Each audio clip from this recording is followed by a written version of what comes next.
It's us. Tis us. The Andor World Tour rolls on, and Team Two Box is officially at full strength. Welcome everybody to another amazing jam-packed episode of Fandom Spotlight Reacts. Where we're going to be reacting to not one, not two, but three episodes of that Andor for more of your entertainment. It is I, your Major D, the host of the evening. I don't even have a nickname. There's so much that goes down. I'm just going to be Matthew Porter today. This is going to be easy today. With our residential hater, Ms. Yali Perez, Darth Guys, Plagueis the Wise himself, Mr. Mikey Campbell, and the fastest rising Jedi in the history of the Jedi Council, Mrs. Miso Hai. I'm so happy to see everybody. Everybody's here. Boy, do we have a lot to get to. yeah. All right, so we just gonna take it to a vote in real time. Do we want to go character arc per character, like the main ones, obviously through the three episodes, or do we want to go like episode by episode? How are we feeling? How are we feeling as a team two box? Double entendre. Don't ask me how. uh, episode by episode. All right, so we got one for episode by episode, and Mikey. Yali made the call. Let's go. All right, and we're here. So before we kind of dive in and nitpick each episode, so episodes 9, 10, and 11, FYI for those who have been going, might I say, I feel like once we took that break, Disney was just like, damn, we done lost Team Two Box. They're starting to get disinterested. Let's pick this shit up. Because boy, have these three episodes been amazing. Like, not only have they been amazing, but I feel like they ripped directly from our conversations, mad a plot point. Just come get us. Just come get us at this point. Just come get us. So Yali, we'll start with you. Overall, how are you feeling about these three episodes in their totality leading up to the finale next week? How are you feeling? um, this is some of like the best Star Wars since Obi-Wan. So specifically the Obi-Wan finale. I feel like that was some of like the most like traditional, true-hearted Star Wars in a long, long time. And then I feel like these last three episodes really capture what it is people really like about the Star Wars fandom and like the world itself, and that Star Wars makes so much sense when it's not about Jedis. So I really, really liked it. I did a lot of crying, and it was very weird for me not to hate on anything, but Mon Mothma's daughter came in clutch, so I have a little bit of hate to spread. Her clutch came in clutch. Her clutch came in. Oh, absolutely. I double was entendre. team. Don't ask me how. I was like, she about to be like Andor's sister in a second, cause we need you to sell your box, sweetie. who we kind of called that we forgot about her. She's not saying really anymore. That's what she was. But Mikey, episode 9, 10, and 11 in its totality, how are you feeling about it leading up to the finale next week? As much as I love the joy that Star Wars brings me, Star Wars is at its best when it brings me pain. And man, did I hurt these past couple episodes. So yeah, I loved it. I'm loving where it's going, and I can't wait to see how we cap this whole thing off. But obviously we have a lot to talk through. So absolutely, I'm definitely excited to dive into these episodes. And Miso, you and all your wisdom, you've called a lot of the things that have come into play with episode 9, 10, and 11, which is why you are the fastest rising Jedi in the history of the Jedi Temple. How are you feeling about everything leading up to the finale?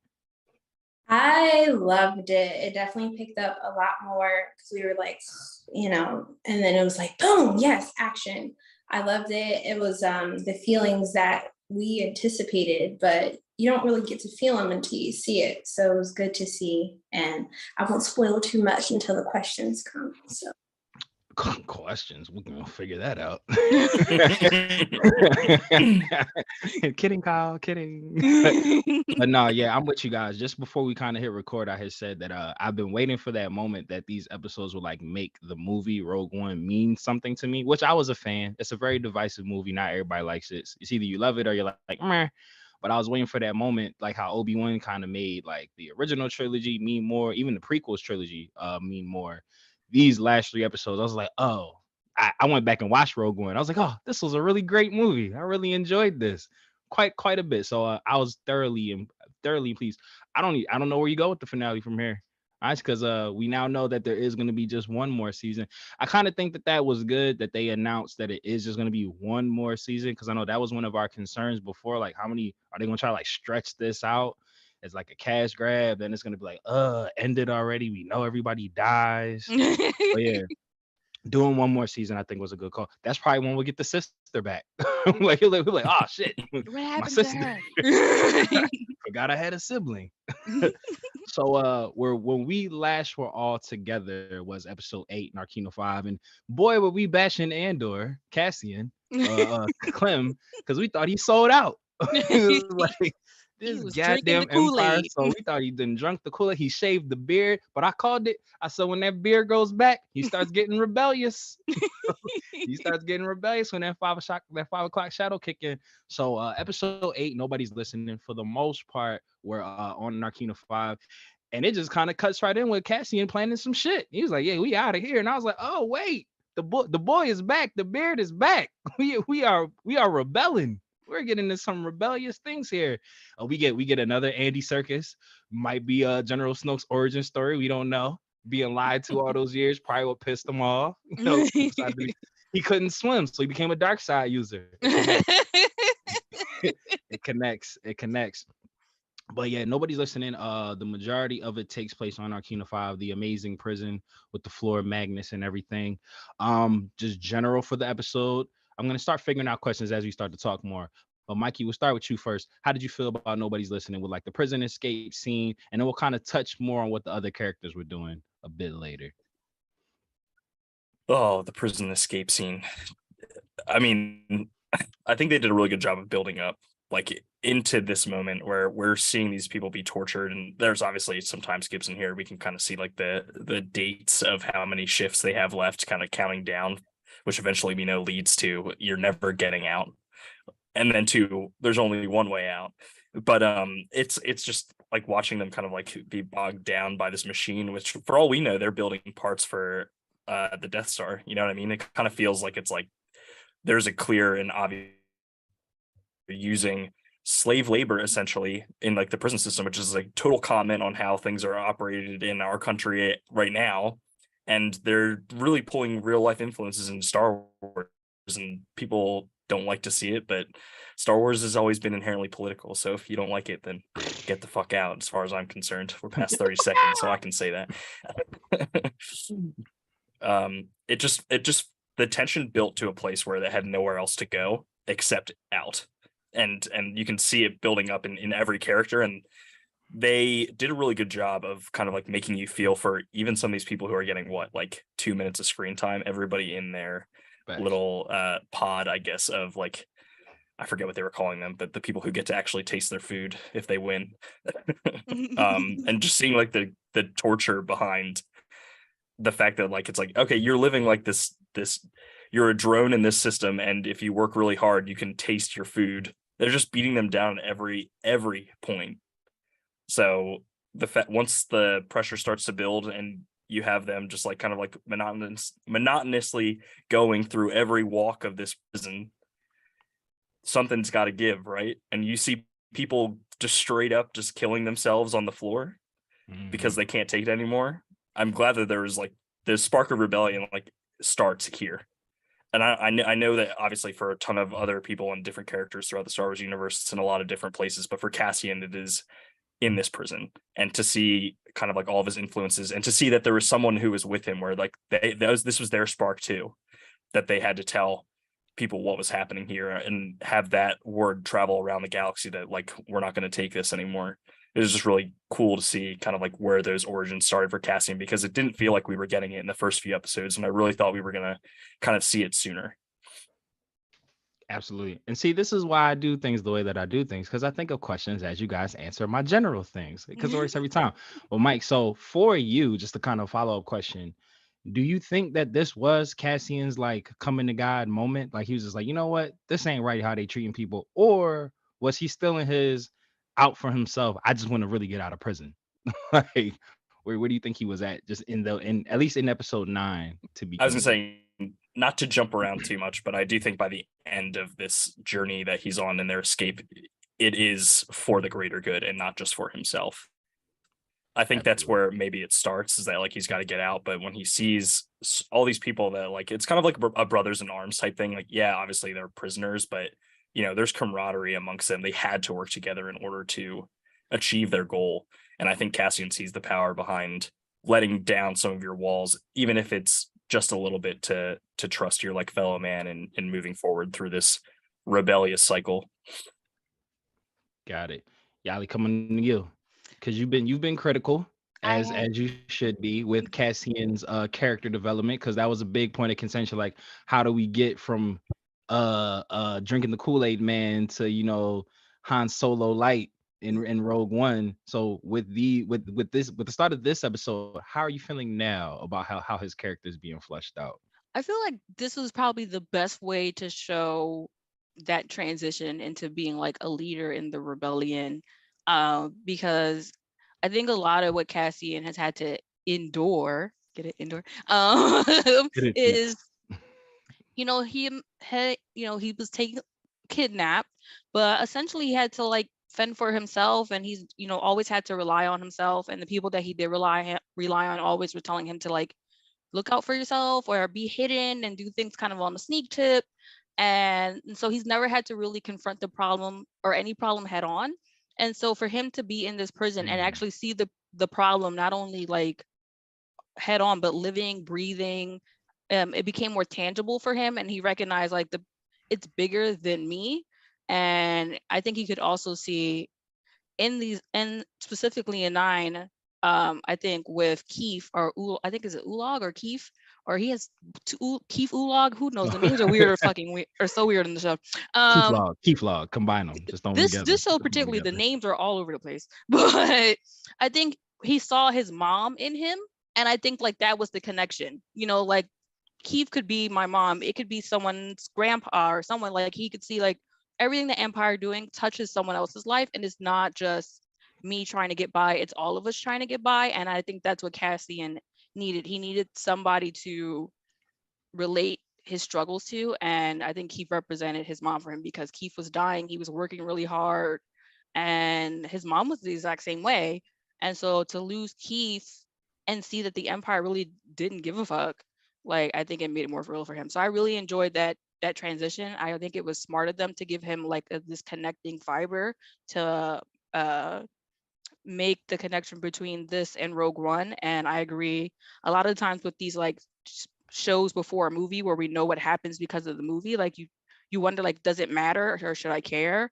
And I think that this episode and then the next 2 episodes really say like we should really care about what's happening, because yeah, we may know what the ending looks like, but everything it takes to get there is so important. So I really loved it. And I'll send Disney their gift basket for listening to my request, because I think that episode came around my birthday. Stealing our ideas. Yeah, stealing my ideas. I just want a gift basket. There you go. No, for sure. I definitely like with the ending, like with the old guy like dying and everything and whatnot, just like how powerful, like how Andy Serkis wasn't rolling. He's like, no, bro, like he's like, I got 10 more days on the yard. He's like, I ain't trying to cause no trouble. Like I ain't trying to get into no fights. I'm just gonna keep my head down and work. And then like how it ended, like with him like finally answering like how many guards on shift, and he was like 12, my guy, it's 12. Like we out here. Like, I can't do this anymore. But I want to move off the prison. Miso, we coming to you as the emperor of intricate details, because how did you call that syrup with the cereal was going to try to get at Deirdre? You called that. You said I really hope they don't try to give them a romance storyline. He definitely showed her job creeping. Oh my God. Showed her to her job creeping on her. Hit her with the invasion of the personal space. Yo, when I saw that part, I was just like, oh, Miso's probably sick right now.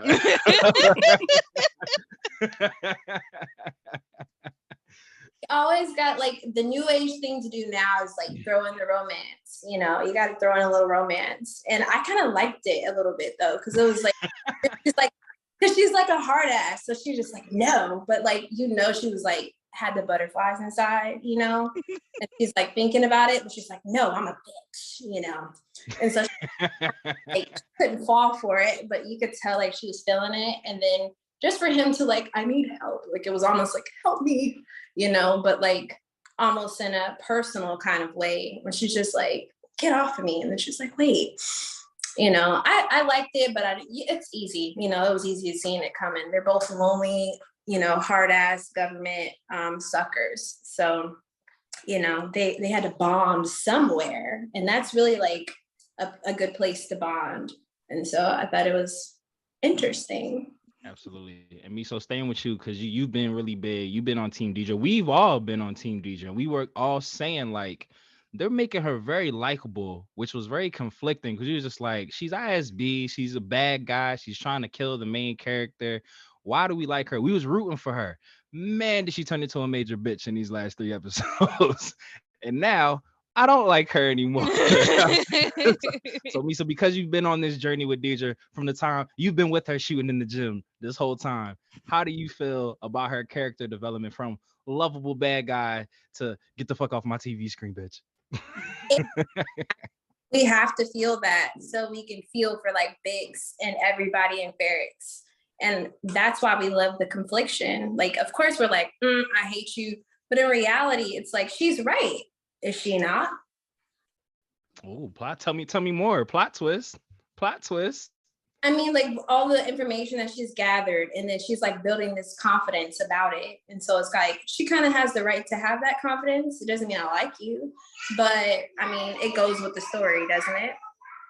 Nah, I actually like that view, because I just kind of been like, ew, you used to be my man. Like, what happened to my friend? Like, why are you acting like got a little promotion? She said, new job, who this? That's what she did. She just out here just betraying the fans. But I feel like that was also stolen from us, because she's like, damn, like you're making a bad guy a very likable character, kind of rooting for her more than the good guy.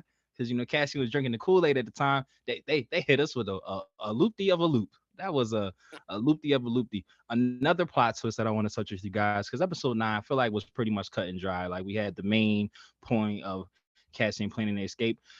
They tricked us again. Vel is related to Mon Mothma.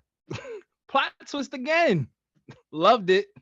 Because I feel like Rich Vel. We love Rich Vel. We can't stand broke. Yo, Rich Vel, what? It's the hair. It's definitely the coiffed. It's the coiffed Bon Jovi bang. Like, it's yes. like, what we love is Yali. Tell us about Rich Vel. How you feel? Well, one, how do you feel? Because we were saying early on, her being related to Luthen was like easy. Like we were saying about like with Cyril and Deirdre, like low hanging fruit.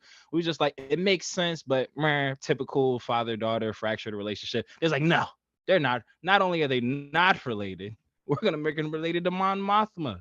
How you feeling about that turn of events and making that her cousin? Well, it's weird because like the only other cousins we saw were like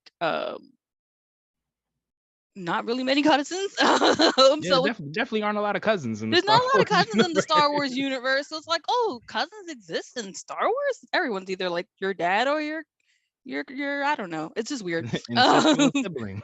This all type of incest everywhere these days on TV. But it was just really cool to see, and like it shows the connection between Mon Mothma and Luthen, but it also shows like why Val's more invested in it, you know, because of this. I mean, probably jumping ahead, but like this debt that Mon Mothma, like it's a debt, like, oh my god, it's a teenage daughter size debt. Oh, it absolutely.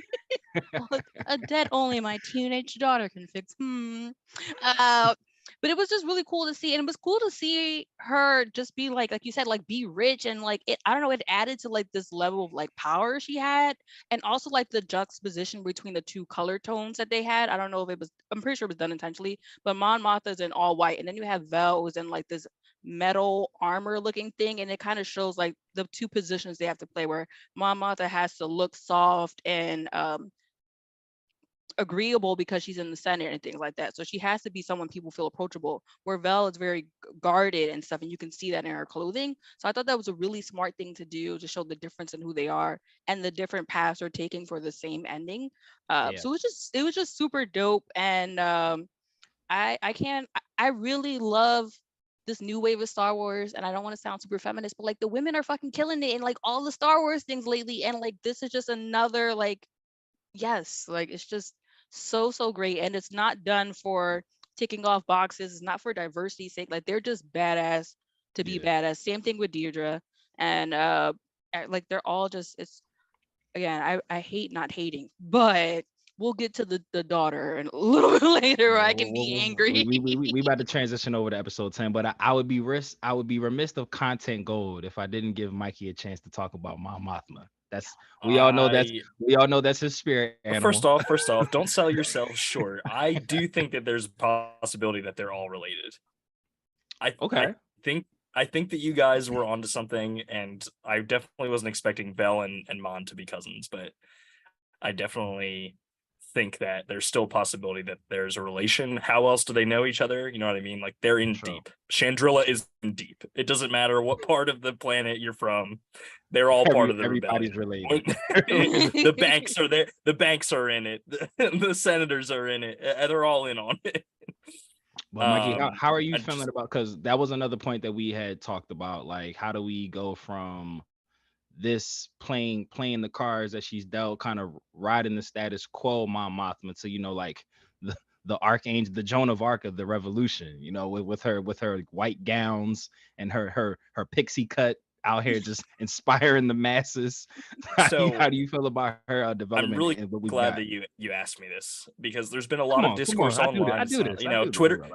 Twitter is alive for like all of 2 more hours, right, before it completely explodes. But the discourse around this has been like, I can't believe that like Mon Mothma is not like stunting on everybody in the rebellion. She's just wearing a white cloth. The symbolism behind this is that she will, by the end of the series, given up everything. She's going to lose Vel. If she's related to Luthen, she's going to lose Luthen. She's going to lose her daughter. It's lined up. She's Everything. Gonna sell her daughter. Yeah, everything is being sacrificed. We are going to see the Luthen who doesn't get to look himself in the mirror in Mon. Like 100%, like that is where her story is heading, and it is going to be tragic. And Genevieve O'Reilly has been killing it. I don't know what it is, but Star Wars actors, for some reasons, they act with their face, and they like, I don't know what it is. Like she's just it gets to my core. Her non-verbals are crazy. It's insane. For sure. Most definitely. So moving into episode 10, we get into some more juicy shit. So the ending, I will say, the ending of episode 9, just to kind of harken back, just to transition more smoothly, it definitely gave me chills, because it's like another point of contention that we had was we really did like how we showed how the Empire was keeping everybody under their foot, like giving them medical care, giving them 401ks, giving the indigenous people of that one planet like rest stops so they wouldn't want to make the full walk. They was just like kind of, giving them what they thought they wanted so that they wouldn't ask for anything more.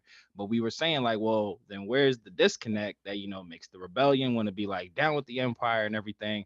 And then we got to see that in episode 9, where they're self-serving ways, where because like they made a mistake. Whoever that guy was, whoever that guy that let someone out on 4 and put him back on 2, whoever that guy was, like, he lost his job. He definitely lost his job. He inadvertently started the rebellion. Yeah, no, look, that was like the catalyst. That was the catalyst of the rebellion. When we look back in the history books, he's the equivalent of the, like, when they're saying like, oh, it was the intern who accidentally tweeted that. It's just like tracks. He's the intern, whoever he was. It's his first day at work. He was like, he thought he paid attention during orientation, and then he completely lost it by lunch. Well, what the part, the one, not even like a plot hole, but like the one thing, because it seemed that was what they did, period. Like if you were like done somewhere, they would just put you on the other side of the prison to like serve out more of a sentence. And I find it hard to believe that not one prisoner that had happened to didn't like snitch about that in all the time that this prison has been in place. Like nobody was just like, yeah, I was on 4, now they put me on 1, bro. Nobody's getting out. Like nobody that they were doing that to said anything, but this one guy, he had enough, bro. Like, he had some shit lined up outside. Like he knew what his get out plan was. He was gonna get a burger Like, my man was Except gonna these bantha burgers with some blue milk. look, man. What was that planet that Obi-Wan had to go to rescue Leia from? That Manhattan, New Yorkish planet. He was gonna go there. He was gonna hit the shops. He was gonna go to the Miami that Cassian was at. Look, he was ready. My man was ready, and they put him back in the prison. He's like, "Nah, I'm snitching." He's like, "This will not stand," and got a whole floor killed, or whatnot, what have you. So that leads us to episode 10, No Way Out, where the majority of this was the escape plan that bearded Cassian now, had been planning ever since his 5 o'clock shadow had kicked in. Because clean shaven Cassian is a sellout. Let's talk about him. He's not down for the cause, but bearded Cassian, he's in there. So then, where do I want to start with this one? Because so much happened in this episode. Like, there was a lot that took place. I guess we'll just start with. Can we give Andy Serkis like his flowers? That Yes. Oh my man. god! I was like, dude, please, please can just we talk talk about about Andy him? Serkis's Emmy-worthy performance. I was gonna say that, like, if Like, they don't oh submit my him to God. the Emmys and like a Golden Globe and like whatever we can like submit him to, he did like yeoman's work of just like acting, like a master class of like character development, character Mhm. arc, in emotion, 2-3 episodes. and like literally. And it's like, even I was like, well, even if he does become Snoke, like I'm gonna be okay with it because like he deserves to he become deserves Snoke. to, he We get deserves it. it. We get it. But once again, talk about Star Wars and speeches, because he gave one of like the best speeches, and for it to be like also like Cassian, like with feeling, with your heart, and He's like, what the fuck was that? He's like, come like, on, put bro. some bass in your voice, and it was just like, and then he just gave out this beautiful. I was just like, good God, Andy Serkis is not playing, and if he don't get an Emmy or something, like I'm riding. I don't know how I'm gonna start the ride, but we're gonna ride. It's gonna be a prison break wherever I say it is. Because it doesn't make Look, any, it was just so, I started crying because it was just so powerful. And then Powerful. before that scene where you could see him like starting to crack and like like he was starting to like have like a mental fucking breakdown, like, yo, like yeah, I'm not gonna get out. They did kill 100 people, like it, and just with his face alone, I was just like, God, this man is good. Like, no yeah. wonder he's in everything. Like the part where Cassian was trying to like tell everybody on his floor like what was happening, and they was Mhm. like panicked and not really trying to hear it. And you could see like Andy Serkis like internal struggle. He was just like, should I say something? Like, should I not say something? And then he's just like, I know if I say something, they'll listen. So like when he was said, he's like, yeah, we're not getting out. He's like, we gotta do this ourselves. Like just that whole, like you said, like his arc from like just being company man to being can't swim rebel leader. Like it was And just it was a so master cute. Like class. he seemed like small, like childlike when he says, I can't swim. And I was just like, Yeah, oh, Gilly, yeah, like, yeah. But I loved like the subtle smile. There's like even though he couldn't get out, he was happy that like his guys were getting out. He probably was just like, some of y'all ain't gonna make that mile. That's a long way to swim. That's why he was smiling. He's like, look at these dummies. They ain't gonna make it. But I also one of the funniest parts that I kind of like laughed out loud a bunch was when Cassian was just like had to do that really cool scene to like get off the floor at the very last second. Like had he mistimed that step, like, show's over. Like they was like, Clem, get off the floor, and then he got off right at the last second, like when he was trying to give that speech, and then the floor activated. I was just like, yeah, that was risky. That was his moment to be like, oh, that's our guy. That's our Fonz. it Like was like, somebody get this actually, man a plot leather jacket. twist. Second season is about Cassian's sister. That's the other Andor. Look, we gonna get to her, but we did say we kind of figured out that Andor was about the mom's last name. She about to set all this shit off. Yeah. We gonna get into her. So some of y'all might have to help me because 10 was like the middle. I'm blending episodes. Like I'm having issues remembering everything that happened in 10. So we know like the prison escape, but what was 10? That was when Luthen went and saw? No, he saw You mean for the Lonnie? current, and yeah, he went and saw him in 8. So what was his plot line in 10? I don't remember because I know 11 his shit in 11 was fire. We gonna definitely talk about that. But what did he do in 10? I don't think he did anything in 10. I don't think Luthen he- and Val didn't do anything in 10? He may have been like in the gift shop talking to the to his like assistant essentially about things Okay. because it is literally like all blending together. Yeah, 'cause I 10's in literally the just middle. rewatched 3 episodes today and still I'm like, shit, when did that happen? Yeah, I'm trying to remember because like they obviously covered other people in 10. That was when Bix got tortured, was 10, right? Was that 10 with the screaming kids in her ears? I think that was and 9. everything? That was 9? Fuck. All right, fuck it. We in here Just now, talk guys. about all of We in here now, guys. it. Yo, has anyone else realized that like Luthen's assistant name is Clea? So it's like Luthen and Clea. Okay, Luke and Leia. Like, come Yeah, on, guys. like again, I told you the names are really they're like real barely real doing clever. it. Real clever. Because then you have Lita, and it's just like, okay, so this Everybody's Leia, name but sounds for the D in the same. middle, which is double entendre. Don't ask me how.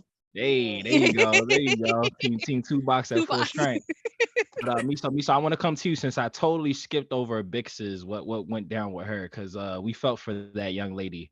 And do we think she snitched? Miso, do we think that she gave up the goods with what they were asking her? Like, when's the last time you talked to Cassian? She already been tortured enough. It's like, okay, might as well die. What more is there to do? You know? She was just like, you took my mans that made the good calf. Like, I don't got him no more. Like, you ran my best friend off planet. Like, bring on the torture. Like, it means nothing. But that scene, I feel like, was just like, oh, Deidre is a bad guy. Okay, I get it now. Because I had liked you up until this point. Now it's just like, my loyalties have shifted. Like, you can kick rocks. I hope you die. I hope you're on one of those Star Destroyers that get blown up. She probably is. She definitely probably is. Hey, you ever think about that? Like all like the side characters that like we like that are part of the Empire. Like, oh, you're probably on one of them Star Destroyers that get blown up in one of these movies. Don't even get a good send off. Shaking my head. Dang, Deidre's about to make a last minute escape, and Cyril's gonna grab her arm before she gets in the escape pod. And they kiss while the explosion happens, just like in Rogue One between Cassian and. But it's like a really Gretchen. bad. It's like a really bad on-screen kiss, like a really like awkward one. It's awkward. Like he kind of misses. Like he ends up like kissing her nose instead. I'm with it. I'm loving it. It's like no lips. It's like I'm rolling. That's how they have to go. I need that to be. I need her to be. So Mikey and Miso, because we were in on the inside jokes when Yali was off being a Force ghost. Do we think now are we giving up on Deidre and Cyril with the cereal, switching sides? Like, is there still hope for them? Matter of fact, to combine that with, do they make it to season 2? Both of them. You guys were the ones who were spoon. No, Cyril eating cereal. I've been telling you they're gonna be bad the whole time. Cyril eating cereal is gonna continue eating that bad cereal. Miso, does Cyril and Deidre's story, do you think they make it to season 2, or are they kind of like in this? Do they get bumped off in season 1? They're knee deep into it because they're the reason why, like, and I wanted to say, I don't think they'll switch sides. I think it's more so the mentality of like them being able to choose another side just because of base of like how they felt. I would say more so Cyril than Dedra or whatever. It's just the rebel energy of like, hey, you're ISB, shut up, get back to work, can like make a rebel rising within so that when they're intersected with like a rebel, it would be like, I felt that feeling before. So yeah, I gave up on Dedra. Yeah, I gave up on Dedra. But Cyril, I still think a character. I think he's gonna switch. I think Miso's on to something. I think that Deidre's gonna realize it at some point, but I think that point is gonna be too late. Like it's gonna be at the very end of her story where she's like, "Oh, I fucked up," and it's over. Whoops! As the starship blows up around her. Because for me, for Cyril than Deidre, whatever. We don't like her anymore. She doesn't get correct pronunciation.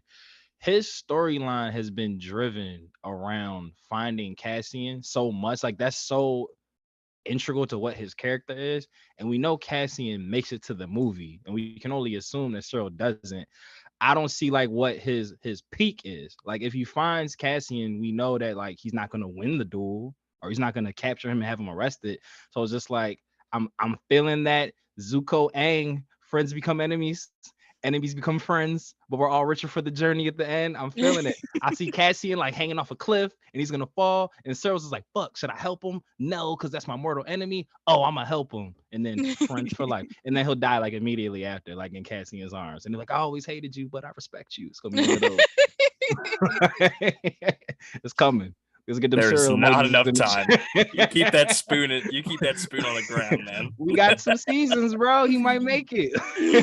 We're about to be done the first season, bro. He's Cassian not goes, gonna make I it. have a sister that I would love to introduce you to if you just Yes. That's exactly what's gonna happen. It's like it didn't work out yo. with Dedra, but my sister, very beautiful, very experienced, you know. You might like you her. know, She worked you in know a what's gonna be brothel. She is experienced. jumping ahead a bit. Cassian's gonna be like, yo, my man's, I'm in the market for a mom. I could take her off your hands for you real quick. That's gonna be it. That's gonna They be just it. He's like, switch. yo, he said, I need a mom. You don't like yours. Just send her over, yo. And now they're best friends forever. I'm convinced that he's gonna kill his mom. Oh, absolutely. He's Like gonna Norman Bates his mom.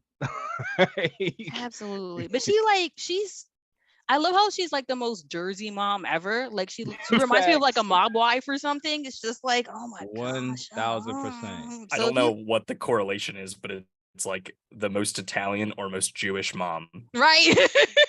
Like you can't figure out which. I don't know what. Yeah, it's one or the other. Yo, Oddly similar. the part where like I know I'm jumping ahead again. We're just all over the place. Fuck, we freestyling. The part where Cyril's old lieutenant like calls him from like his new 9 to 5, and he's like, yo, like we figured some things out. Like Cassian's mom died. He'll probably be at the funeral. Like his mom saying to him, like, oh, the mystery of your great success. I can finally go to bed at night.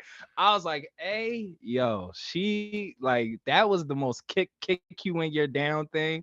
She was like, oh, I was wondering how you were such a success and became such a failure. Now I know.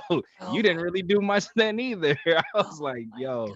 It's the condescending nature of that. I don't know what it is, man. I could just, there's so many people watching at home are relating to this interaction. Even if they don't relate totally with Cyril, they're just like, I cannot confirm or deny if that struck a chord with me. The condescending Jewish mother cannot confirm or deny.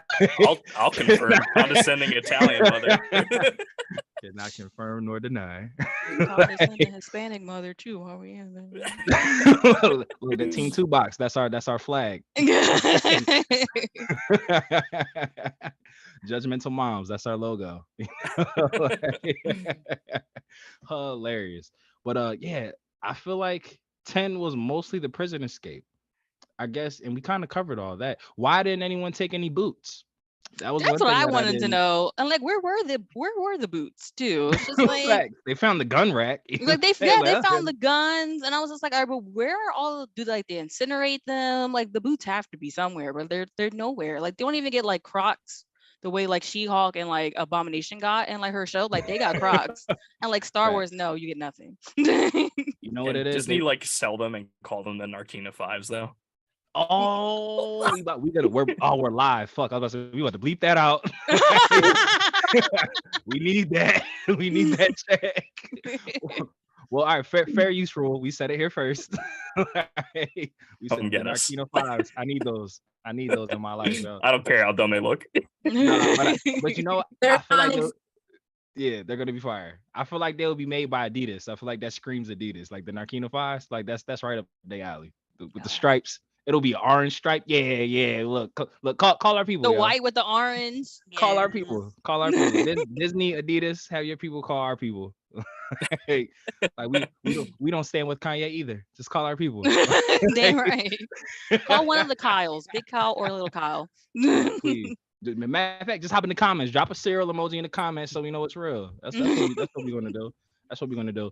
So I want to move episode 11 because 10 was mostly the prison escape, and I feel like we keep touching on points that happened around 10. We'll go back and watch and be like, oh shit, that happened in 10, but it's fine. If y'all are in here, y'all haven't watched the episodes, like I don't understand why you're here anyway. I mean, stay here, please. After this, go watch episode 10 because I feel like we did miss. We did miss something from episode 10. The fucking spy in the ISB that was Luthen's plot line when he had the meeting with the guy on Oh, the Lonnie. yes, we have the inside man who was like who's had enough. He was Oh just no, like, he was like, I am a father now, and that was Luthen's main thing. Like, oh, so you had a baby? It'd be a shame if something happened to your baby, because Yeah. Star Wars doesn't kill children. And then he looks at the camera like, no, them, we talked about Andy Serkis's, but that one monologue where Luthen was just like, yo, I Oh, pretty both much of them like, should be nominated. yeah, like 100%. yeah. Like Flowers. what you say? They gave him his flowers for sure, because it was another Oh, hit, no, like kind of like relatable kind of speech where it's like, what am I? Do I have a sacrifice? Really? Are you really asking me this right now? Because you're about to die. he said, "Do you know how itchy this wig is? Like, I've sacrificed." Like, Do you think I like researching antiquities? right? I hate antiques. Like, have you seen my ship? I'm so modern. It's like just living this double But life. really though, like everyone's new favorite starship, or am I like? No, it's That shit was cool. it's one of the most luxurious ones since like Queen Amidala's one. That was just like, oh, that's dope. But this one's like has like, you can tell like it has like a soda machine a and fact. like seat warmers and A, stuff. I'm a just like, snack drawer. He got the yeah, snack drawer. Right. much more spacious. I was just like, oh, that's amazing. It's like attached to Siri. Like he definitely has like the things in there. Like, but let's kind of get into that really quick. That was the big other thing that happened in episode 10, that we found out that we have a spy in the ISB who pretty much handed in his resignation, and he was just like, nope, don't think that you will. Like, but what? So Mikey, I want to come to you as our residential philosophizer. The guy that like the other big head in like the pre-rebellion, whose name I can't remember, but he was like the one that was supposed to be like doing the raid on the power station, and the spy was just like, oh, they know he's coming, and then Luthen was just like, oh yeah, Krieger, yes. See, look, our name specialist, is he for this show or has he popped up other places? Krieger, I don't think has popped up in other places yet. Okay. So they rattled off like 6 or 7 different factions, I think, in episode 8 of Rebels that we're like not very familiar with. The Partisans are like Saw's group, and then there was like a whole nother, like they refer to a couple of them as like separatists, which are obviously offshoots of like some of the Confederacy of independent systems. But Krieger's cell is not something that we've heard much about, and I think the reason why is because they're about to get bumped off. Yeah. Facts. Big facts. But yeah, but we had that whole scene that played off with like the meeting and the air set that was on top of the elevator, just everything. It was intense. Like when he's like going up the elevator, he's like talking to him, and he was just like, oh, like you're good, like relax, like we're gonna meet on the private floor and everything. Even that walkway was giving me Empire Strike Back vibes with like Luke versus Vader, and like Luthen had like he made sure to bring his trenchiest of coats. Yeah. He knew it was gonna be a breeze up there that was gonna make him look badass. He was like, yeah, I'm gonna catch this cross breeze, it's gonna be blowing. To give people an idea of like how underworld they were going on Coruscant, like the seedy underbelly of Coruscant is like level 1313, and they were on level 312. Yeah. Like they were in the planet core. Like they Yeah, were down there. Mikey with the deep cuts. Mikey with the deep cuts. But yeah, them, like I said, them scars guards, man. Like they just acting and having piercing blue eyes. That's what they're known for. Like that's their thing. But I like Luthen's character development here too. Like I said, just what they've done in 3 episodes has pretty much like overshadowed all my critiques for the first 8.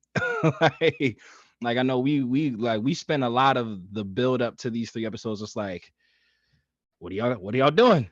like the wheels are spinning. Like, all right, cool. Like it did seem like it was dragged out, but I now have faith.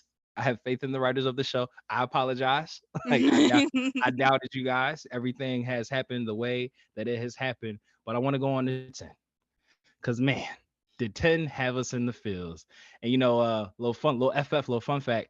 I had seen the episode before Mikey did, and he had texted me saying like, I want this episode to make me feel pain. I was like, oh, they're gonna give you pain at the start of the episode. You're opening with pain. So in previous episodes, well, 9 and 10, they were hinting at that Cassian's mom, Mama Andor, was sick, or she wasn't taking her medicine. She was choosing not to take on her medicine or turn on her heat for some reason. She still just wanted to be cold. But she unfortunately she doesn't make it. She dies at the very start. Well, not even in the episode, off screen. She dies somewhere between episodes 10 and 11 when we were all enjoying life. And she She enjoying life wasn't. because she died. Yeah, see what I did there? She wasn't. See what I did there? But we kept saying again, Team Two Box. We kept saying his mom dying was what was gonna bring him back, or that was gonna be like his time to rebel, like and everything.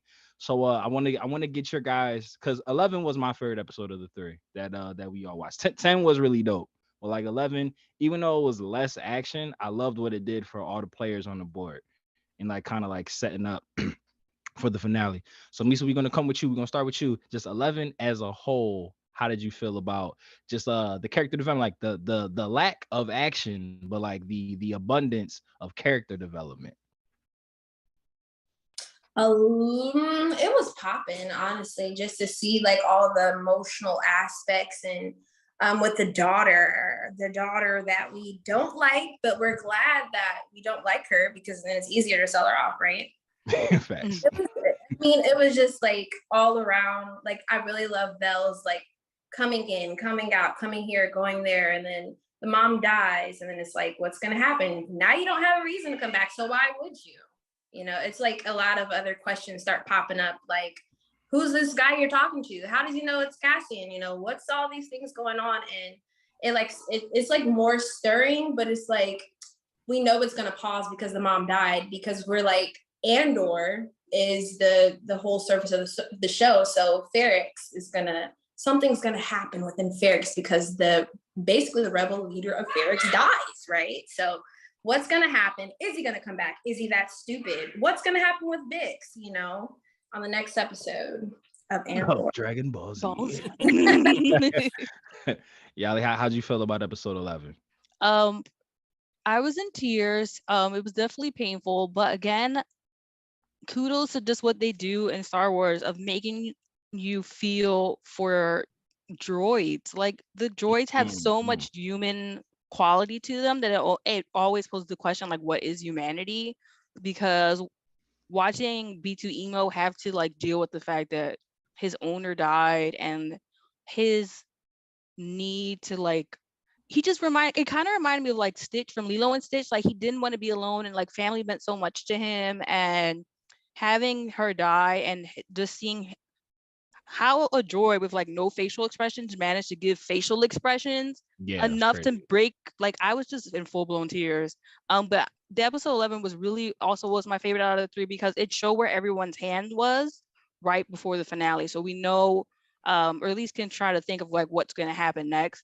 I really liked the episode for Mon Mothma just because like Mikey was saying, like we're really about to see her like go full rebel for this, because she's gonna have to do some things she doesn't necessarily like to do, things she's been trying to avoid this entire show, and now it's like you either do it or you have to give up, and we know that she does have to side with essentially a bad guy, but he was kind of like really cool. Like he gave me like Goodfellas, Godfather vibes, and like I love how he was it was almost like Game of Thronesy. He was like, I have a son, you have a daughter, you know, they're both attractive. What if they meet? And he didn't necessarily say like they had to be engaged. He was just like, let him talk. That means he knows his son is a closer. That's what that means. He knows. He's like, he'll do. He's like, oh no, my son. We never even seen him. He's like, but my son, he's got it. But it was just really cool. It's gonna be Timothée Chalamet. Oh my god! No, I told you it's gonna be Chet Hanks. Chet Hanks just walks on set. And he's just gonna charm her with his patois, and it's gonna be great. Be with you, man. But I just really liked seeing where everyone was. I also don't think that Big snitched because I don't think she ever seen Krieger. her face was almost like, oh, this is a good I think that she, Yeah. It was like relief. She was like, yeah, ah, she was like, Ken's oh, back." thank Yeah, God. that's Like, that's the guy. yeah, him. hell yeah, that's him. Yeah, she just seemed relieved to see him. I like the whole like the two tube scene between like Saul and Luthen, and two tubes, like he's like, you can't even trust two tubes over here. He's like, what? No, not me, never. Like I would never do that. And so I was like, what? Two tubes? And it was just, there was just so much happening, and it was really exciting to see that like everything that we disliked about the previous episodes is all going to lead to something that's satisfactory. 1000. And I also thought it was really weird that like part of like the religion, I guess, of the daughter and her crew is braids, because everything in the prayer was braid, and the Oh braids we yeah. trust, and the braided truth, and they all just have like two braids. I was like, what the fuck? Yeah. If the was Jedi very religion is culty. weird, this is weird. Yeah, it's cult like. It was So, very and I felt like culty. she was gonna be down with like being sold off anyway. If she's already in it was just like, but yeah, I'm excited. And I can't wait to see how it goes. And I also really like, again, I really like the scene where B2 Emo was talking. I think his name is Base or Baz or whatever his name is, the guy who's been taking care of him after Andor's mom died, where he was like, can't you stay? Like it was just puppy like, and like one night. he was just like one night, and then he just comes out all cute, and I was just like, oh, they sold this toy to me right then and there. I'm gonna go buy it. Same way I bought the Lola when they made me buy Lola and Obi-Wan. They get So you every time. like, they got me every time. So I'm just really excited to see how this ends. And again, great writing, great acting all across the board, and also the appreciation of like the Padme Easter egg in the antique shop. I was just like, Yeah. yes, more prequels, Yeah. love. They keep adding stuff to that antique shop. Like every time you go back in there. And I was like, oh, Mikey's having a field day with these. Padme's headdress was in there this week. I was like, oh yeah, put more props in there for me to recognize, please. I'm like, who'd you have to talk to get that? Watch, so just have like a jar of sand from Naboo. And like Facts. this is the sand from each planet we've ever seen. That's exactly what it is. Well, Mike, how'd you feel about episode 11? I was very much in my feels. I don't know why, but droids, they're not all like this, but I feel like the like astromech and like type droids kind of make me think of pets in a lot of ways. And there's one of those things where it's like, obviously a lot of us have like dogs and cats, and we're gonna likely outlive them, and that's terribly sad. But I think I felt a new kind of emotion where I was like, now I really feel like I need to stick around for like my dog, because I can't imagine the emotion that he might go through. Like, but like there's like a self-awareness that the droids have that it's like, I don't know if my dog would quite know that I'm gone. Do you know what I mean? And Yali, I'm not trying to make you cry right now. You look like you're fucking tearing up. So I'm about to sorry. say, I'm so you sorry. brought a somber No, mood because over. my I'm like, yeah, as someone who's lost a pet, like that's hard. I've always thought about that too. And also just being a parent, like you always worry about what happens to your kids after you're gone. And like, so that scene hit really hard for me. And I just remember like when I watched it, like I literally was told my son, like, you don't have to go to school tomorrow if you don't want to.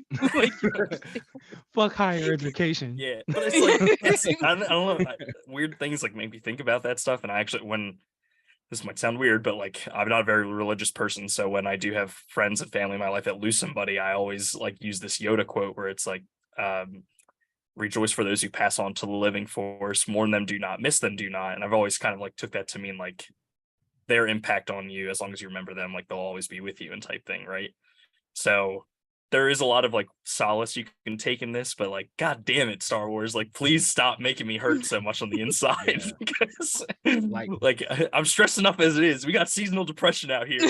East Coast is cold. Yeah, like whoever's call it was to like have like that cup of coffee like on him to like show that he was like shaking like uncontrollably. I was just like, that was a brilliant decision to like be able to like give him like a way to emote without like having a face, and like how he like tucked himself in his shell and kept staring at her chair, and he was like, I want Marva. I was like, oh no, so do we. When you go back and watch it too, like when they first cut to them, all of the like shots are like his eye, like it's so it's such like a weird, like ethereal, like feeling to those like shots. And I don't know, I can't really explain it, but it definitely adds to the emotion of like you're almost inside B2 emo at that point. And then like you slowly come out of your shell to realize like what's really going on here. And Ooh, see what you did it there. it hurts. And See what you you know, did I'm there. glad that he does have other people that are like looking out for him, even if it's just for one night. But yeah, that's hard. And then for Mon to like watch her daughter, who's, I think the thing is that like she's so young. So like yeah, she's like a part of this culty like thing that makes her feel like she belongs. And it's like, but she's never, if she sells her daughter off now, like she's never going to get a chance to kind of like make the realization for herself of whether that's what she wants to do for the rest of her life. And then she could find herself in a terrible situation. And I kind of feel like that's where things are going, right? Like Mon is gonna have to give up, like, I don't want to say control. Like, you don't want, like, I don't think that her intentions are to control her child, but to like maybe like foster some sort of freedom of having to choose, right? And she's gonna have that taken away from her, all because of things that she's done, but really in a broader scope of things, because of what the Empire is doing. Absolutely. So I'm gonna ask y'all a question round robin before we kind of breeze through 11 and get final predictions. Uh, for people who might not know what we're referencing, so Mon ended up, using a lot of her trust fund money to pay for the rebellion, and then when the Empire started looking into her book, she had to like put the money back, but she like lost $400,000. I'm looking at two tubes. He looks shifty. but she lost $400,000, and like the impending audit is coming, and she has no way to explain where that money went. So that's actually what like kind of led her to becoming like cool with Luthen. But like I said, they might already have a pre-relationship that we don't know about. And Luthen, I guess, had warned her like, hey, like if you're gonna be dishing out a lot of money, like just know that they might start looking into your books. And she kind of did it haphazardly. So her friend, the banker, he was trying to help her get her funds out, but he couldn't do it because there was a lot of sanctions. So they kind of went to like a pit boss, essentially, who he seems like a hell of a guy. I thought he was going to be a lot more shady and give like way more devious ultimatums than what he did. But his offer to mine was like, hey, I would like your sons, I would like your daughter to meet my son, and then maybe they hit it off, and then he's basically trying to like marry into the Senate, essentially.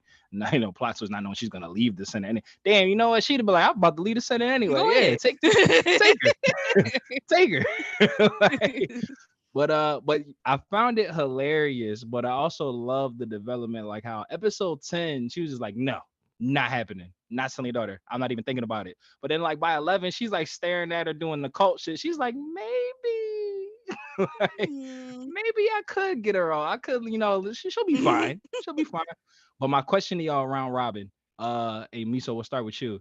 Do you think in that moment where she does like give her daughter off, is her daughter gonna have like a let me help my mom out of this jam, I'll go willingly response, or is just like kicking and screaming? Like how do you see like the daughter like moving off? Because we like Mikey was saying, like we know Mon has to lose everything. So I guess for you, how do you think that's gonna come about? Is the daughter gonna go willingly, or is it gonna be like, I can't believe you're doing this to me, you're ruining my life? I think that she already questions her mom way too much to kind of like care. And that's why she puts all her trust into like this cult aspect, because it's like something that she can hold on to as far as like the culture from her mom, who brought her into the world. But I don't think it'll be a kicking and screaming, just because it's already kind of kicking and screaming, like just because their relationship has a strain. And like I said, she's embedded in trying to find out what's really good for her. So I think that she'll like just kind of question it, like, why are you doing this all of a sudden? Like, why do you want to be involved? Because she doesn't really know that much about her mom, and she can tell from like people coming around and all these different conversations. And I don't even think that mom's like fretting about selling her off. I think it's just so she didn't want to involve anybody else. There's already all these people involved, and then now her daughter is involved, and they already have a strain in their relationship. How is she going to talk to her about anything, And then it's kind of like damned if I do, damned if I don't. So that's kind of like the whole feeling around it. I'm rolling. Mikey, how do you feel the daughter story wrapping up? I'm really not trying to like. I guess I'm saving us some time, but I actually completely agree with Miso, 100%. Like she kind of took my points from me, which I mean, Love it. from apprentice to master, right? I mean, we Look, we all man. saw this coming. Look, we But been at this. I don't We've have been at much. this I really 9 don't have episodes much together to now. add other than maybe she'll be a little apathetic to everything going on, like or she'll find joy in the fact that her mom is like letting go, but it's going to absolutely destroy Mon on the inside. But as in terms of how her daughter handles it, I don't think that it's going to affect her deeply. Gotcha. Yali, as a fellow parent, how do you feel that that parting of ways going? I'm pretty sure I think the person who'll be kicking and screaming will probably be Mon, but like on the inside, because there's sometimes this thing you have to do as a parent where you have to make a decision that you necessarily don't want to, but you feel like it's going to be the best thing for your kid at the end of the day. And it's one of those things like you'll get it when you're older.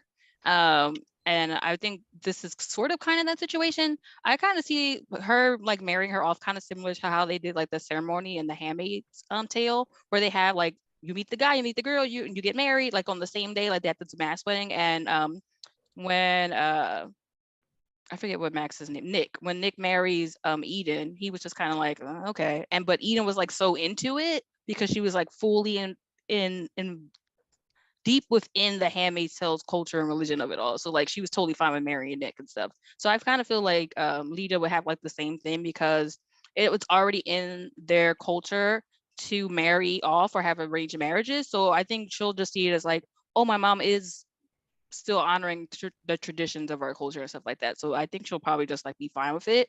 But Mon just wanted to move so far away from like old traditions because it felt like it held her back and it held women back and all kinds of things like that. So I think it will hurt Mon more than it will hurt Lita. I think Lita will be like, oh, thanks, Mom, and like I'll see you at the wedding. And I would love to marry Timothy Chalamet. right, like it'll be fine. Or it's Tom Holland because like Tom Holland still has a couple moves like things on his contract left or Facts. something, like it'll be something Facts. cute.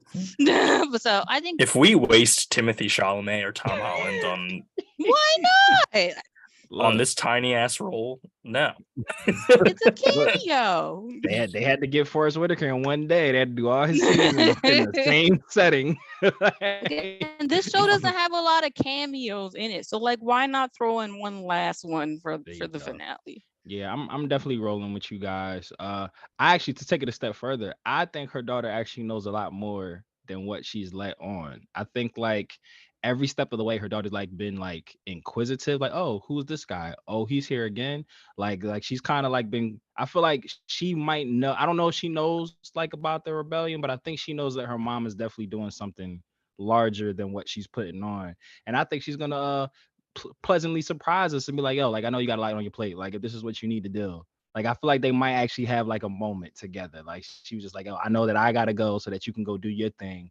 And that might be the thing that like gives Mon the hope. Like, oh, my daughter was willing to like sacrifice her body parts so that the rebellion could thrive. Yeah, I think they're separated. I think they're already like separated because we know mom wants to get away and the daughter wants more in. I think the glue that's going to hold them together is Belle. Boom. And I really love that because she's like, hey, I came to come see you. You know, she's like so good at like kind of like helping Mon in her emotion and like move into like the rebel aspect of like what's actually happening. Like, look, this is what's happening. This is what's going on. And she's like, oh, hey, I came to come see you. And so it's like, you know, we still have to put on airs, and then Mon's just like, what's happening, you know? And she's like, she's coming in the room, you know, we still have to like pull ourselves together and we have to do this. And Mon's like tore up inside because even if she does nothing at all, she's in deep doo-doo. So Facts. So I'm just gonna really run through what happened in 11, like the main parts, and then we'll get like final predictions for the season finale. So we pretty much get what's Cassian's like his right hand man from the movie. I forget what his name was in the show. Was it Melchi? And I was Melchi, yeah. He left. He's like, bye, peace. We gotta go. I'm like, it's already sad enough. Like you guys couldn't sit together. I was like, yeah, me too, because I was just like, how y'all gonna hold each other? How y'all gonna be accountability buddies that y'all about to spread the word? and y'all going separate ways. Okay, with the South Park reference. All right. You feel me? See you later. My mom. Yeah, I was sad that they split up. I mean, we know they come back together because he's in the movie and everything. So like they kind of escape and go back to Miami, and they not inconspicuous disguises at all. They got silk shirts, like 3 buttons down, letting the most taco meat ignorant of show. fabrics they got on. I love that nobody found Cassian's like little thing of credits. Yeah, just sitting on top of the shower. Like no one dusts in that house. Like, no one's like, oh, box of money is lit. So like they escaped. We get some Jamaican and or Asian saggy titty aliens that Yali is obsessed with. we don't know The what Narkean. we get that. I would love to see a Vel Clea fight because they look like they don't like each other. They look like it's beef. Like whether that is Vel's dad, there seems to be some like jockeying for position with Luthen. I think would they're love to see them exes. throw down. I think that they used to date because Ooh. they give me like we used to I love like each it. other vibes, or something separated us. Like we had like a fight that we were like, we're on a break, but then someone really took it as a break and the other one didn't take it really as a break. And it's just Oh, like, it was the break, but one thought we wasn't really broken yeah, up, and the like, other moved on. yeah, Okay, I think they're No, exes. it's on Yali's bingo card. I think they're both after Cinta. Okay, that's. I mean, Cinta is beautiful. I think the whole show is after Cinta. like everybody's after Cinta. So real quick before we just do our recaps, do Cinta and the ISB sleeper cell know about each other, or that's just a coincidence that they're in the same coffee shop like every day? It feels That's- it feels coincidental. That's lazy writing. But, like they dead ass like speak every day, and they both like will walk like 10 feet away from each other and like get into their mics. I can see you talking into your coffee cup, sir. Like, you're not whispering at all. But yes. So Cassian is. Oh, go ahead, what you say? I think they're both strategic enough to know that like this person means something here. You know, they may not know what exactly, but they're like really invested in like just observation and strategy. So I feel like they're like, this person is on to something. May not know what, but and I feel like Cinta is like stuck to the mission, and then we have Vel who's like, oh, I just kind of want to get away. And it kind of like the energy shifts when it gets to Clea and Vel, when she's like, I'm on this, I'm doing it. And she's like, well, I've always been in it. Like, it's kind of like the same between her You here. and then like a different relationship, but Vel's in like both of them, kind of. That's what I think of it as. That was crazy because like the Clea Vel conversation, and whether this was intentional or by accident, was like very parallel to the Luthen and the ISB spy conversation. Like, oh, like what have you sacrificed? And she was like, nigga, I've been here. Like I keep his wig intact. What do you do? Like, what do you do? And then we definitely had to acknowledge Luthen's ship, which is the new best ship in the Star Wars ethos. You know what it was? They was just like, we can't have a ship called Slave One be the best ship anymore. We gotta have Freedom One. That's what we gonna call it. That's what we gonna call it. We gonna call it Freedom One. That was pretty awesome. And then I also just like to see that like Luthen's about that action. Like he's not just like the idea man. He doesn't just like put the plots together. Like he's like willing to like throw down like if need be. And I would love to see how his story arc ends. Do we think he makes it to season 2? That's the tricky part. This show keeps playing out as if it's done this season. Like I feel like a lot of these people might not make it to 2, but I'm like, but then who do you have in 2? Like Timothy Chalamet and Tom Holland? Like, who fills out the cast? Who fills out the cast? So, but episode 11 ends with Cassian finding out that his mom dies. I think none of us think that he's not gonna go to the planet.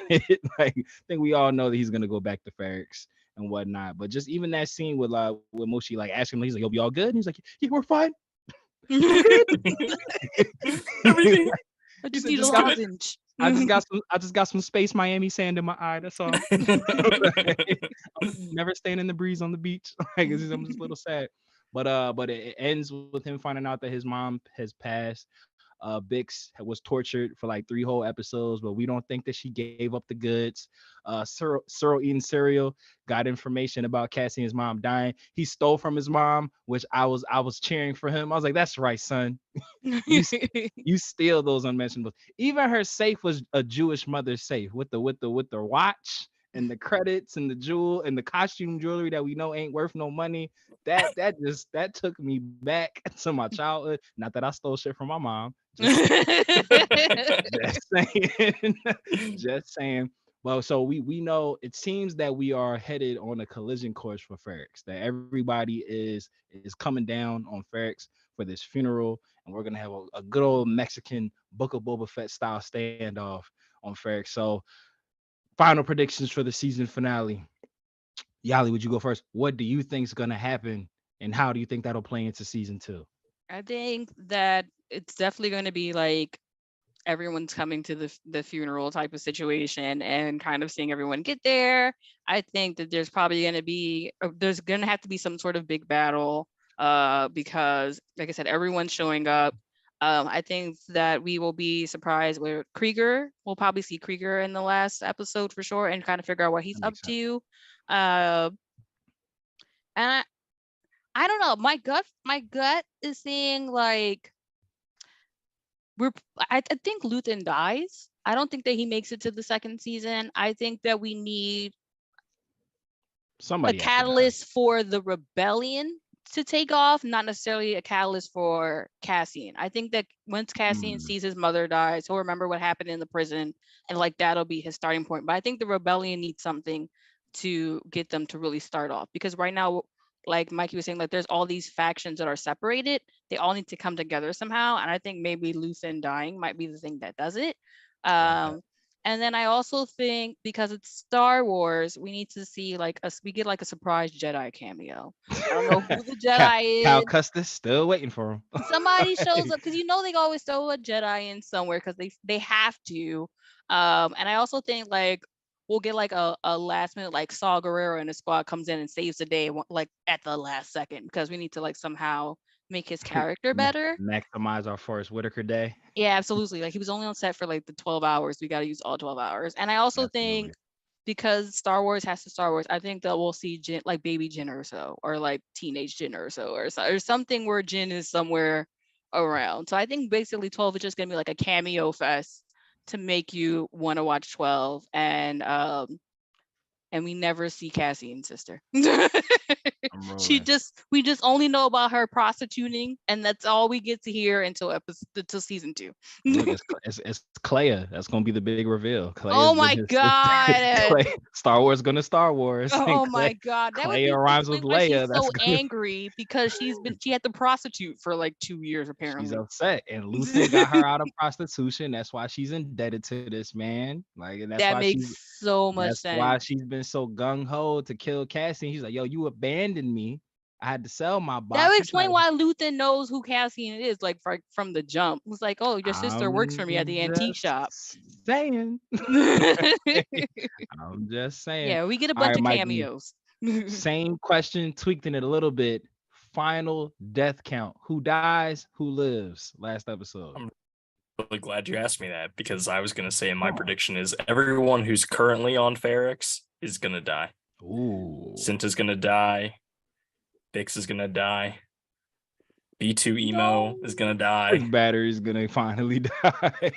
Caretaker guy is going to die. You know, the guy who's like one more night. Yeah, is Deidre on Ferrex? I don't think Deidre's on Ferrex right now. She's probably heading there. She's heading there, but she's not. I'm saying everyone who's on like there right the planet now, that we know right now. I got you. That's there right now is going to eat it. And it's going to send a ripple effect. And, you know, we're going to see how in season 2, we're going to see how Cassian, Luthen, Vel, Mon, and, you know, the rest of the galaxy kind of react to what happened on Ferrex. I love that. I love that.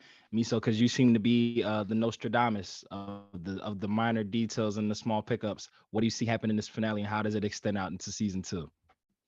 Fighting, because everybody's already fighting. We got Clea and Vel at each other's head. We got Mon, her daughter, and then Thug guy, and everybody's just like bickering, kind of like internally, like kind of wanting to blame other things on someone else. And so I would say expect the unexpected, because it's just going to be a big kaboom, like Ferrex, Andor, mom dying, boom, just fighting, a bunch of fighting. And then everyone sees the fight and everyone's going to like come to the fight. And that's when it's going to like be more like fireworks, because like, hey, you, oh, you're here too.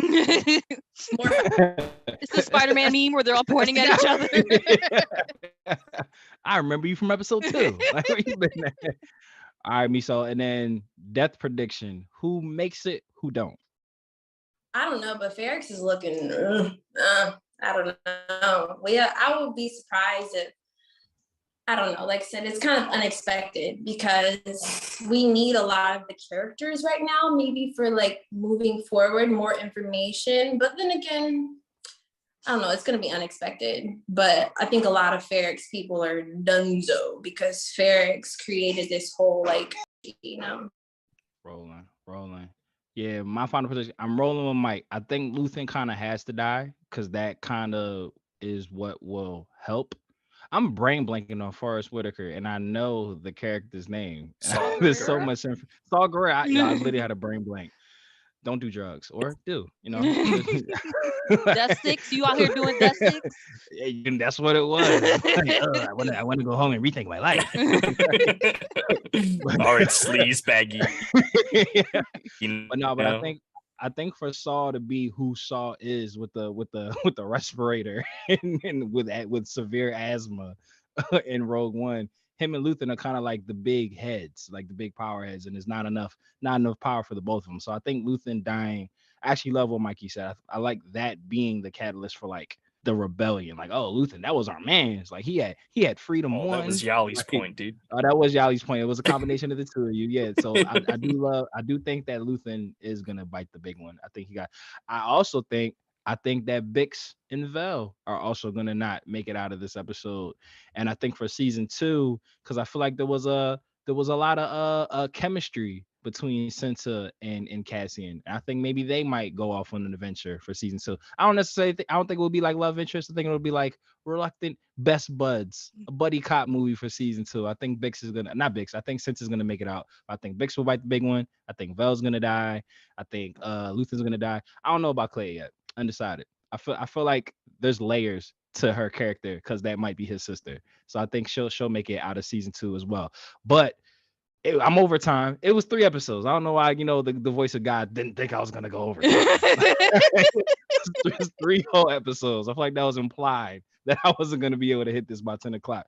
But we got one more episode. We decided to do these 3 in a chunk so that we could give you all of our attention and focus on the finale next week. But we will be back in full power. Team 2 Box, the quartet that never ends on the Andor World Tour, the finale of season 1 of the Andor World Tour. We will be back. Everybody, if you want to just kind of let the people know where they can find you before we sign this bad boy off. Yali, if you want to start us off. You can find me here at Fandom Spotlight, where I do the writing and I do the producing and I finished my She-Hulk reaction. So if you want to see me like yell and cry, you can go watch that over there too. And also check out the Game Her Awards on November 29th over on the Game Her's Twitch to see if I won or if I didn't win. Either way, I appreciate all the voting. You won. The fix is in. The fix is in. Mikey, where can the people find you, good brother? They can find me right here next week, and you can follow us at DB4L_pod for our Dragon Call interview series. You can't hear my voice, but you can hear our great host Matt. It's just me. I'm just the guy, and they will hear your voice. A little pre-spoiler alert. Very soon. Me, so tell the people where the good people can find you. I know, right? Well, you can't find me anywhere right now because I'm on a social media detox, but you can find me in your dreams. And subscribe to Fandom Spotlight. I can't think of a better ending than that. You guys know who I am, where you can find me, the DB4L podcast, and we will be back next week for the finale. But in the interim, thank you so much for your time. Mini K, Bigger K, sorry for the overage, but it was 3 episodes. You know how this goes. But always and forever, until next week, till we tell you to do this again for the last time for season 1, remember to follow that fandom. Peace out.